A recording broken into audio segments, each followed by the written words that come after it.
দু বোনে থাকতো, আর কেউ নেই। এতে কোনো বেটা ছেলে টেলে নেই? না, কেউ নেই।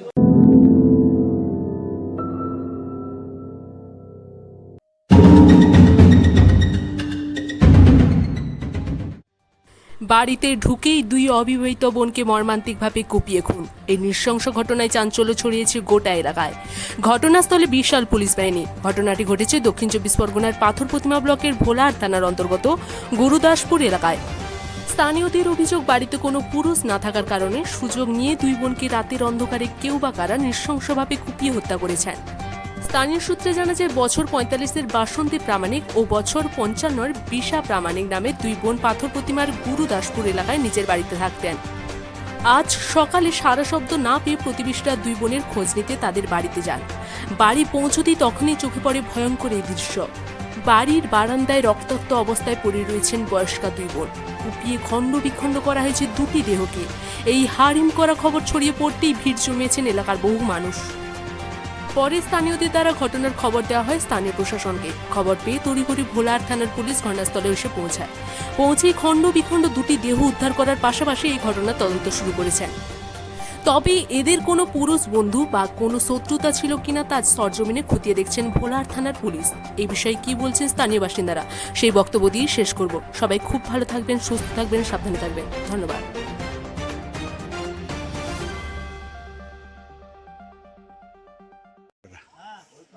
দেখছি বলতে হঠাৎ রাত্রির মধ্যে কি খুন হয়েছে, সেই শুনে আমরা সকাল সবাই আত্মীয়র মধ্যে হয়ে আমরা চলে এসেছি।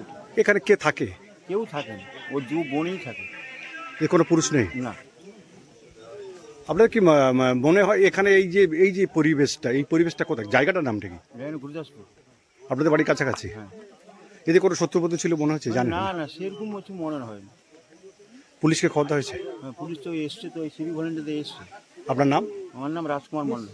শত্রুতা থাকতে পারে বা মানুষের সঙ্গে যে এমন কিছু থাকতে পারে যে তার জন্য কুপিয়ে মারা হবে। এই দুজন কারা? এরা আমার প্যাস শাশুড়ির মেয়েরা। এখানে কারা থাকতো? এরা এই দুই বোনেই থাকে। দুই বোনে এখানে থাকে? দুই বোনেই থাকে। কোনো পুরুষ? না, কেউ কোনো পুরুষ টুরুষ থাকে না। কি নাম জানা আছে? হ্যাঁ, বাসন্তী প্রামাণিক আর বিশা প্রামাণিক। বাসন্তী প্রামাণিকের বয়স? প্রায় 40-এর কাছাকাছি। আর রিসা? প্রায় 50। মানে আপনারা কাউকে কোনো সন্দেহ বা কোনো কিছু? কোনো সন্দেহজনক তো কিছু দেখতে পাচ্ছি না। বা কখন জানতে পারলেন? সকালেই জানতে পারি। আপনার নাম? অনিমা। কিনি কিছু না, তাদের বৌমা কচু আনতে আসছিল। কচু আনতে এসে ও বৌমা তার মাছ সাউরি গেলে কচু আনতে যাবে বাজারে। উনি দেখতে পাইছে যে এরকম রক্তারক্তি পড়েছে, জিয়া গৌদাকে ডাকছে। তারপর গৌদারের বৌমা আমাকে বলছে যে মাসি আইসনি, তোমার এমনি অসুখ শরীর, তুমি আসনি। আমি তখন করি না, একটু দেখে আইসি বলে ওই ছুটি আসছে। এরা কি দুই বোন থাকতো? হ্যাঁ, দু বোনে থাকতো, আর কেউ নেই। এতে কোনো বেটা ছেলে টেলে নেই? না, কেউ নেই। আর কালকের কিন্তু এর ঘরে প্রত্যেকদিন আলো জ্বলে। কালকের কিন্তু আমি ফাঁকের দিকে বেড়াইছি, এই না ওদের আলো জ্বলেনি। আমি বলি আরে আজ সন্ধ্যাবেলা আমি এইখানে আলোটা জ্বলছি, আমাদের ঘরে তার ঠিক নেই, আলোটা তার জ্বলেনি। এখন আমি কইটি এর ঘরে আলো জ্বলেনি, এ কাই গেছে। তারপর বলে সকালে আমি কইটি গরু টরু বার করেনি, আমি ছাগল বেরিয়ে আসছি। আমি গরু টরু বার করেনি, মেয়েছিগুলো কাই গেছে বলে আমিও আসিনি। আমি কিন্তু গৌদার কাছে একটা কাগজ দেখাতে গেছি, কাগজ দেখি দিয়া ঘরে এসিয়া আনাজ কুটতে বসি। তখন এনে চোকার করতো না, গৌদা চোকার করে, গৌদা শুরু করে এ কে কাই আছো ছুটে আরে, তখন আমি বেরিয়ে আসছি। আমার নাম? আমার নাম সুন্দরী।